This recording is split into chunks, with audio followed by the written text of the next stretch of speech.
Gran victòria del Peralada davant del Júnior per 3-1, on els antapordanesos van imposar el ritme des del primer moment.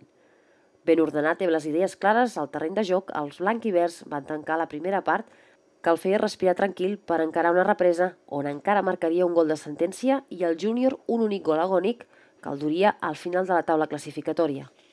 En la propera jornada, el Peralada es desplaça al camp del Mollet amb la idea de sumar una victòria que l'allunyi de la zona perillosa, ja que només és a un sol punt.